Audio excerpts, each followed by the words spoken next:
Suara saya terdengar jelas. Jelas, Pak. Baik, kita mulai ya. Assalamualaikum warahmatullahi wabarakatuh. Selamat sore dan salam sejahtera untuk kita semua.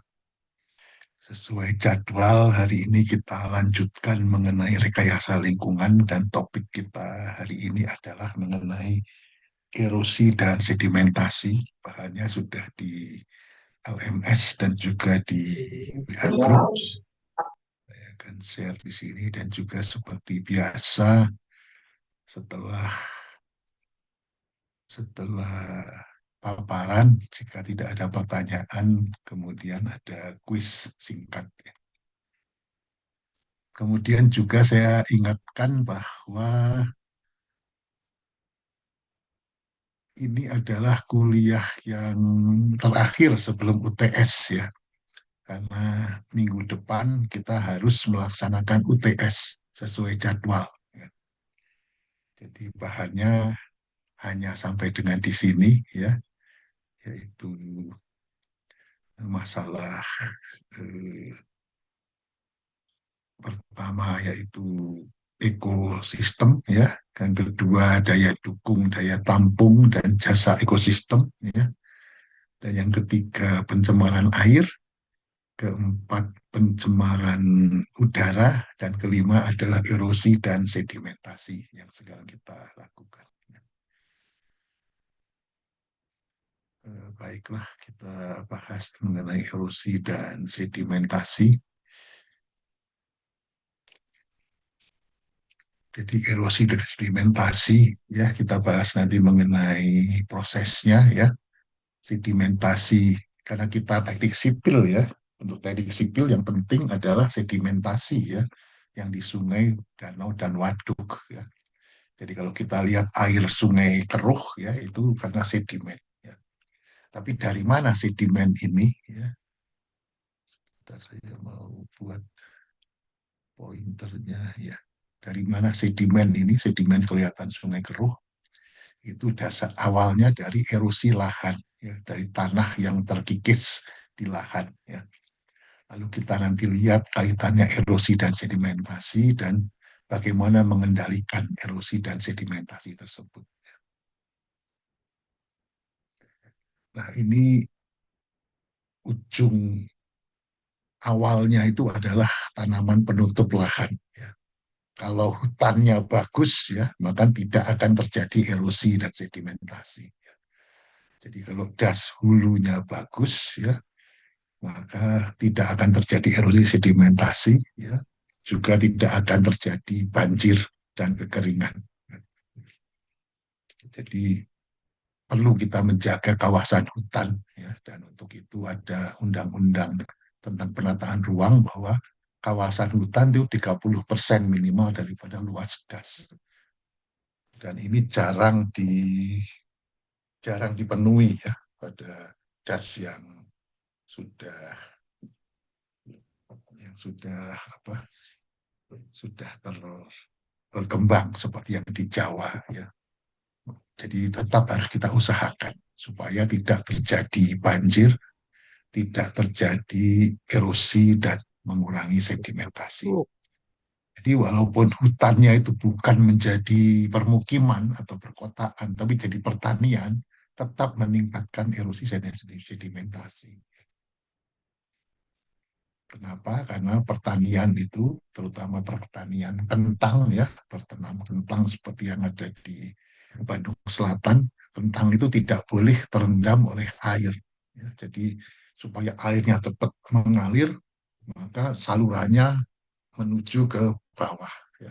Dibuat saluran menuju ke bawah. Akibatnya apa? Air akan deras mengalir ke bawah, membawa tanah. Tanah akan tergerus erosi. Jadi selain banjir juga terjadi erosi. Dan di sungai menjadi sedimen. Lain kalau sawah. Ya. Kalau sawah itu ada pematangnya. Pematangnya terasering, ya, terasering. Sehingga air ditahan oleh pematang, yang melimpas pun ditahan oleh pematang berikutnya terasering. Ya. Jadi terasering itu baik sekali. bisa mengendalikan banjir, erosi, dan sedimentasi. Nah, kita mulai dengan pengertiannya. Erosi itu kehilangan tanah di lahan, ya. Jadi kalau hujan besar, maka tanah itu akan terikut, ya, terikut menjadi erosi, ya. Bisa oleh hujan, angin juga, tapi di negara kita angin tidak terlalu berperan, tapi adalah hujan yang berperan, ya. Nanti kita lihat faktor-faktornya seperti apa, ya. Oleh karena hujan, maka air tanahnya tergerus, ya, tergerus, sebagian menuju ke sungai, sebagian sebagian tetap di daratan, ya, tetap di tanah. Kalau sudah sampai ke sungai, namanya sedimen, ya. Sedimen yang terlihat dari keruhnya sungai, ya. Sedimentasi proses pengendapan partikel tanah, ya. Dan ada namanya hasil sedimen, ya, hasil sedimen yaitu bukan hasil sebetulnya, tapi ini adalah hanya istilah, ya, bukan hasil yang bermanfaat, ya, tapi ini adalah untuk mengukur berapa sedimen yang mengalir, ya, di suatu titik, ya. Ya, kita mulai dari sedimentasi, ya. Jadi kalau lihat sungai seperti ini, ya, ini karena sedimentasi, ya. Nah, sedimen itu ada muatan sedimen, ya, muatan sedimen itu yang terangkut oleh aliran sungai. Satuannya bisa ton per hari, ton per tahun, ya, meter kubik per tahun atau per hari, bisa berbagai satuan untuk bisa memperkirakan besarnya. Cara mengukurnya ada dua macam ini, ya, cara ngangkutnya, ya. Jadi air mengangkutnya itu ada yang sebagai suspensi atau melayang. Ini adalah material halus, ya, melayang. Jadi kalau kita ambil air pakai gelas kelihatan keruh. Nah, keruhnya itu karena sedimen. Tapi selain sedimen yang melayang, juga ada sedimen di dasar sungai. Dia menggelinding dan bergeser, meloncat, ya, di dasar. Itu sedimen yang kasar, ya, yang kasar, yang berat, ya, yang berat dia di dasar, jadi yang ringan dia melayang. Yang kita bisa ukur hanya yang melayang saja, ya, yaitu mengukurnya dengan gelas, ya. Diukur langsung, ya, diukur langsung. Diukur langsung kalau ada waduk atau ada sungai, ya, kita bisa ukur dengan gelas, ya. Lalu gelasnya kita keringkan, ya, kita keringkan berapa beratnya sedimen atau tanah itu, ya. Kemudian kita bisa mengukur dengan rumus rumus sedimen. Sedimen sama dengan suatu faktor dikalikan debit air. Semakin besar debit air, maka semakin besar pula sedimen. Jadi rumusnya adalah rumus eksponensial.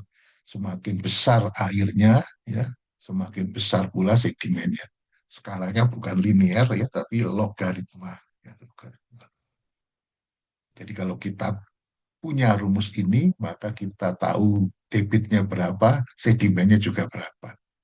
Jadi mirip dengan kalau kita mengukur debit, ya, ingin mengetahui debit berdasarkan muka air, ya. Jadi debit sebagai fungsi muka air. Kalau ini sedimen sebagai fungsi daripada debit, ya. Bisa juga sedimen sebagai fungsi dari muka air. Cara tidak langsung dengan tadi langsung di lapangan, ya. Kalau tidak langsung dengan kita hitung erosinya. Erosinya berapa kali persentase yang ke sungai. Nah, persentase ke sungai ini kita sulit juga, ya. Jadi harus punya data dulu. Punya data, penelitian terdahulu atau penelitian di tempat yang hampir sama. Misalnya bahwa 10% dari erosi lahan menjadi sedimen. Jadi sedimennya adalah 10% kali erosi lahan. Nah, ini penting sekali karena kita ingin tahu berkurangnya sedimen karena kita melakukan konservasi. Kalau kita buat jadi hutan, maka erosinya pasti berkurang. Sedimennya juga berkurang. Jadi penting sekali rumus ini. Kenapa kok kita concern terhadap erosi dan sedimen? Karena waduk itu, kalau kita punya waduk ya, itu lama-lama akan terisi sedimen di sini ya. Dan kalau pintunya atau intake atau inlet atau outlet ya sampai tertutup sedimen, maka waduk tidak bisa kita kendalikan lagi. Berarti waduk menjadi mati. Nah, itu jadi semua waduk punya umur ya, umur ekonomis ya. Kalau dia sudah tertutup, maka dia menjadi mati. Nah, ini contoh sedimentasi di waduk ya.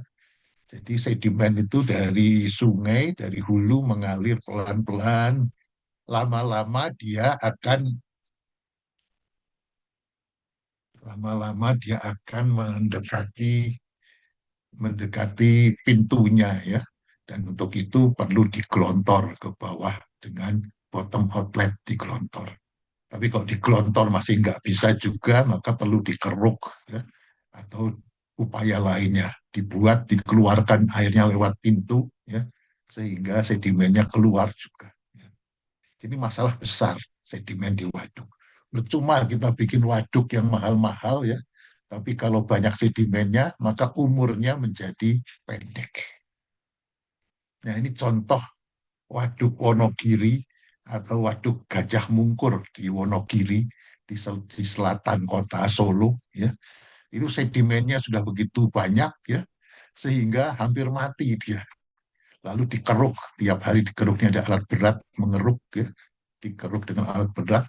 Bahkan sekarang dibuat dam atau penahan. Jadi buat penahan di sini. Di sini dibuat penahan, dibuat dam lagi supaya sedimennya tidak ke pintu. Jadi ada dua dam ya. Jadi ada bendungan di dalam bendungan itu di Waduk Wonogiri. Selain daripada di Keruk. Karena kalau sampai dia mati ya tidak bisa keluar, ya tidak bisa keluar dari sini maka ya seperti danau, air masuk, kalau udah penuh limpas, sudah begitu saja. Padahal kita inginnya bisa kita atur lewat pintu. Bukan hanya di waduk, tapi juga di bendung. Ya. Bendung kalau banyak sekali sedimen, maka pintunya tidak bisa dibuka. Atau jangankan sedimen, sampah juga ya. Banyak sampah, maka pintunya nggak bisa dibuka. Jadi seret karena tersumbat oleh kotoran, sampah, dan sedimen. Nah, ini mengendalikan sedimen ya. Kalau sudah di sungai, dikendalikan dengan cara apa? Dengan membuat dam penahan sedimen. Seperti bendung, ya, seperti bendung, tapi ada airnya bisa keluar, tapi kecil keluarnya, air yang deras saja. Air yang lambat akan menghambat sedimen di sini. Akibatnya apa? Sedimen akan terperangkap di sini. Dan beberapa waktu, misalnya sebulan sekali, dikeruk. Ya. Dikeruk kalau sedimennya sedimen yang biasa, tidak punya nilai ekonomi, maka dikeruk oleh pemerintah. Tapi kalau ini sedimen dari gunung api, ya, gunung berapi, misalnya Gunung Galunggung, maka sedimennya bukan sedimen tanah biasa, tapi pasir galunggung. Dan kita tahu pasir galunggung itu adalah pasir yang bagus untuk ngecor campuran beton, ya, sehingga otomatis oleh pengusaha golongan C dia akan mengeruk di sini ya, menambang galian C tadi ya berupa pasir ya. Dan itu untuk itu perlu ada koordinasi supaya pasir yang ada setelah penuh baru dikeruk ya, baru diambil. Jangan sampai diambil terus sampai dasarnya sehingga menimbulkan gerusan yang mengakibatkan ketidakstabilan struktur bendung ini. Ini banyak sekali dam penahan sedimen di sungai-sungai di Jawa Barat. Ya. Ini juga dam penahan sedimen tapi kecil. Karena kecil dia harus banyak, ya, harus banyak. Namanya adalah ground seal, sama menahan sedimen, tapi dia tidak besar, kecil karena kecil harus banyak. Jadi kalau ada yang melimpas di sini, ditahan di sini, masih melimpas juga, ditahan di sini, sehingga yang melimpas diharapkan sudah bersih. Dan ini kita bisa ngeruk ya, ngeruk di sini, ngeruk di atasnya, ngeruk di hulu, ya ini ground seal. Banyak digunakan untuk menahan sedimen ya, dan lebih murah ya. Nah, ini adalah sabodam ya. Sabodam adalah bendungan penahan sedimen yang besar untuk menahan gunung berapi yang meletus, banjir lahar ya. Banjir lahar sedimennya banyak sekali dan panas ya. Jadi karena itu dan banyak ya. Karena itu penahan sedimennya harus konstruksinya kuat. Sabu ini berasal dari bahasa Jepang ya, istilah Jepang yaitu penahan sedimen ya. Dan ini sudah menjadi istilah internasional ya. Tadi adalah sedimen, sekarang kita bahas erosinya ya. Jadi kalau mengendalikan sedimen itu sudah di sungai, lebih baik erosinya dikendalikan. Jadi sungainya nggak perlu bangun apa-apa. Ini contohnya erosi ya. Rumus erosi yaitu seperti ini. Erosi sama dengan hujan kali tanah kali kemiringan lereng. Ini disebut faktor alam. Tapi kita bisa intervensi dengan ngasih tanaman atau konservasi tanah, bikin terasering. Ya. Jadi ada faktor alam dan ada faktor intervensi dari manusia supaya tidak tererosi. Ini rumus dasarnya USLA dari tahun 60, tapi sampai sekarang masih digunakan dengan variasinya. Variasinya misalnya R Usley, Revised Usley, ada lagi Musley, Modified Usley, dan lain-lain. Tapi prinsipnya sama, yaitu bahwa erosi bergantung pada hujan, kemudian jenis tanah, kemiringan lereng. Nah, ini yang namanya erosi potensial terjadi karena faktor alam di luar pengaruh manusia, yaitu hujan, jenis tanah, dan kemiringan. Makin miring, gampang ke erosi. Tanahnya berupa pasir, makin gampang tererosi. Kalau aktual itu jika dipengaruhi aktivitas manusia, yaitu crop, vegetasi, dan tata guna lahan. Jadi ada upaya mengendalikan erosi ada dua jenis, dengan tanaman, ya nanti kita lihat, dan juga dengan struktural, teknik sipil. Ya. Dengan teknik sipil ada macam-macam cara kita lihat nanti. Ya. Upaya vegetatif dengan tanaman. Ya. Jadi kalau dengan tanaman, dibuat tanaman dengan lorong sehingga erosi ya, erosi di sini akan dikurangi. Ini juga pertanaman lorong. Jadi tanah yang biasa diberi pagar tanaman. Kemudian juga pohon-pohonan ditanam ya. Kalau tidak terlalu miring, pohonnya cukup tidak banyak ya. Pohon kerasnya ya, tanaman kerasnya. Tapi kalau miring sekali, tanaman kerasnya harus banyak. Ya. Semakin miring harus banyak tanaman keras karena diperlukan akar-akar yang mencengkeram tanah. Kemudian juga bisa pakai mulsa. Mulsa itulah sisa tanaman pada panen sebelumnya. Jadi kalau panen jagung sebelumnya, maka jangan dibuang sampah-sampahnya itu. Sampahnya diamkan saja. Bisa jadi pupuk dan dia menutupi tanah. Jadi kalau ada hujan, tidak langsung tererosi. Itu namanya mulsa. Nah ini upaya struktural. Struktural kita membangun struktur, yaitu strukturnya misalnya dengan cara kontur ya, kontur farming ya, dengan terasering ya, sehingga erosi yang ada di hulu ditangkap oleh teras ini terus-menerus sehingga erosinya minim sekali. Ini baik sekali. Secara umum kita bisa membuat teras ya. Jadi dibuat lubang dan ditinggikan. Jadi kalau ada tanah yang datang masuk ke lubang. Kalau ada yang sampai meloncat ke lubang berikutnya. Ya, ini prinsipnya teras ya. Ini contohnya ya. Jadi ditanami tanaman keras dan tanaman musiman juga boleh. Ada yang meloncat masuk ke sini, ya. Meloncat lagi, ini guludan namanya, tanah yang ditinggikan. Meloncat lagi, kembali ke sini. Masih tinggal sedikit yang bisa meloncat ke sini. Apalagi kalau dibuat saluran, ya, dibuat saluran. Jadi mengisi salurannya. Salurannya akhirnya mampet juga, ya. Mampet, kemudian erosinya baru meloncat, ya. Ini sangat efektif, ya. Istilahnya gulda. Rorak, ya, kelihatannya aneh, ya, hanya membuat lubang-lubang biasa, lubang, lubang, lubang, lubang, kelihatannya seperti nggak ada gunanya, ya. Tapi lubang ini lama-lama akan datar sama dengan tanah. Berisi apa? Berisi tanah yang tererosi. Jadi tanahnya yang tererosi tidak terkirim ke sungai, tapi menutup lubang-lubang ini. Sederhana tapi cukup efektif, ya, namanya rorak atau lubang, ya, sejajar dengan garis kontur. Ini struktural yang sering kita gunakan yaitu dengan embung, ya, embung. Ya, embung itu semacam bendungan tapi kecil dan hanya menampung air hujan. Sekaligus juga kita bisa menggunakan airnya.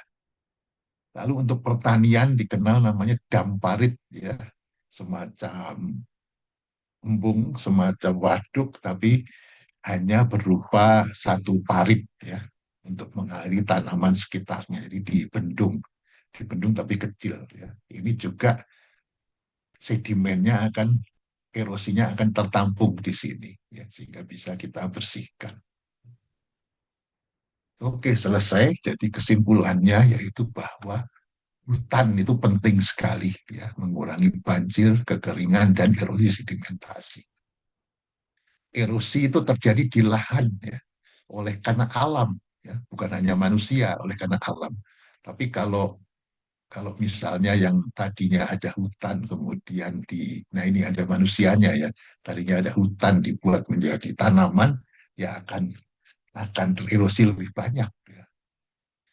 Sedimentasi terjadi di sungai, danau, dan waduk sebagai akibat dari erosi lahan. Dan tidak semua erosi menjadi sedimen, hanya berapa persen, persennya berapa itu namanya SDR, Sediment Delivery Ratio. Upaya pengendalian erosi secara vegetatif bisa tanaman, ya, dan secara struktural. Jadi untuk mengkaji erosi sedimentasi, ya, ini bukan kerjaan yang gampang, ya. Jadi saya tidak akan ngasih tugas mengenai ini atau soal mengenai ini, tapi ini adalah suatu contoh bisa dijadikan capstone atau dijadikan tugas akhir, ya, tugas akhir bagus sekali, ya, tugas akhir karena memerlukan cukup waktu untuk ngitung erosinya. Ngitung erosinya bergantung pada tanahnya, kemiringan, jadi pakai peta, ya, pakai GIS, ya, kemudian dapat erosi, lalu berapa persen yang menjadi sedimen, sedimen itu mau dikendalikan pakai apa, ini sangat menarik, ya, sangat menarik dan selalu ada di semua das. Di semua das kita harus mengendalikan erosi sedimentasi. Terutama kalau das tadi, sungai tadi, ada prasarana teknik sipilnya, ada infrastrukturnya. Kalau ada waduk, nah itu harus dikendalikan sedimennya. Sedimen dikendalikan dari mengendalikan erosinya. Ya. Sedimen dikendalikan juga, erosi juga. Ya. Ada waduk, ada bendung, ya itu perlu sekali. Baiklah, saya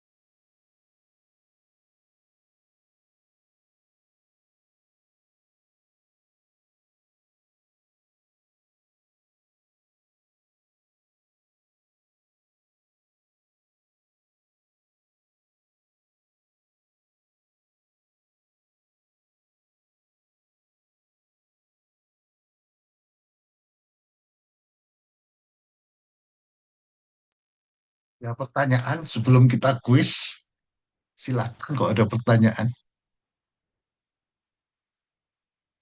Dan bagi yang baru bergabung ya, saya ingatkan bahwa minggu depan kita ujian tengah semester. Ya, ujian tengah semester. Saya kira ujian tengah semester itu lebih baik. Saya lagi memikirkan apakah itu berupa pertanyaan esai ya, atau multiple choice. Ya. Semuanya tetap open book semuanya. Ya. Nanti saya pikirkan itu. Ya. Siap-siap saja kemungkinan besar adalah multiple choice. Ya. Setuju, Pak. Baiklah, kalau tidak ada pertanyaan, kita quiz ya sekarang. Saya akan share screen.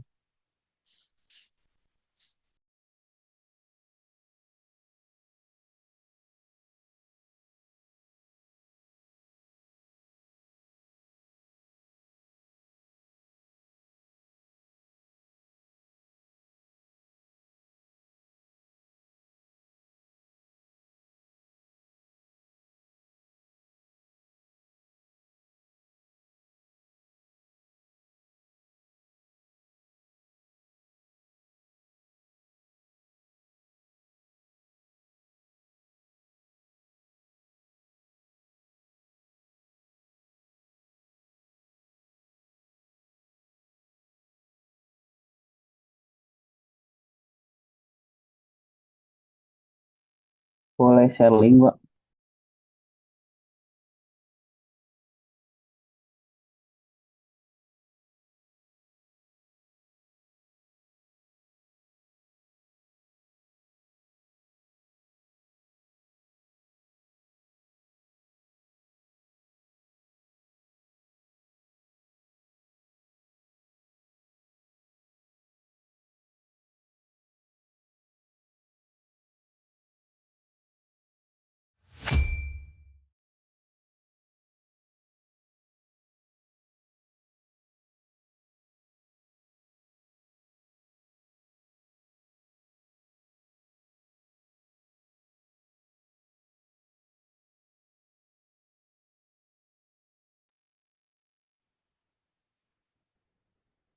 Kalau selesai sebelum maghrib, langsung kita bahas ya. Kalau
kita mulai ya, jadi yang terlambat bisa menyusul juga.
Sudah semua ya.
Sudah semua ya, kita sudahi saja ya.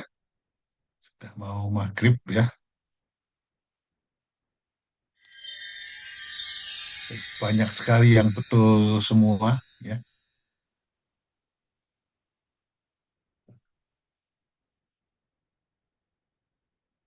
Kita review pertanyaannya ya. Ini erosi terjadi di lahan ya, di lahan. Bukan di laut ya, bukan. Bukan di sungai. Sedimentasi terjadi di sungai, danau ya, bukan di lahan ya. Besarnya sedimen dapat diketahui dari pengukuran langsung, hitungan dan perhitungan debit dan perhitungan laju erosi. Jadi semua jawabannya benar. Besarnya erosi dapat diketahui dengan rumus USLE. Nggak bisa diukur ya, nggak bisa diukur di sungai. Rumus ya. Upaya pengendalian sedimen antara lain dengan semuanya benar. Ground seal yang kecil, dan penahan sedimen yang agak besar, bendung sabu yang besar sekali. Besarnya potensial erosi tergantung alam ini ya. Betul. Aktivitas manusia yaitu tanaman dan konservasi tanah. Pengendalian vegetatif dengan ya tanaman-tanaman ini ya, bukan embung, bukan damparit. Teknik sipil yaitu teras, embung, dan damparit. Umur waduk bergantung pada kondisi erosi lahannya dan pengendali sedimennya ya. Kalau erosinya besar tapi bangunan pengendali sedimennya bagus, ya boleh saja nggak apa-apa. Baiklah, cukup baik hasilnya. Kurang kurang baik ya. nggak apa nih di UTS diperbaiki lagi ya. Baiklah, saya akan stop share ya. Ya, saya akan share screen ya. Ada pertanyaan? Kalau tidak, karena sudah maghrib, saya akhiri dan selamat belajar untuk ujian tengah semester ya. Ujian tengah semester itu waktunya sama dengan kuliah kita, berarti insya Allah hari Selasa depan jam 5 sore. Baiklah, terima kasih. Bila taufik wal hidayah. Wassalamualaikum warahmatullahi wabarakatuh. Waalaikumsalam Waalaikumsalam warahmatullahi warahmatullahi wabarakatuh. Makasih Pak. Terima kasih, Pak.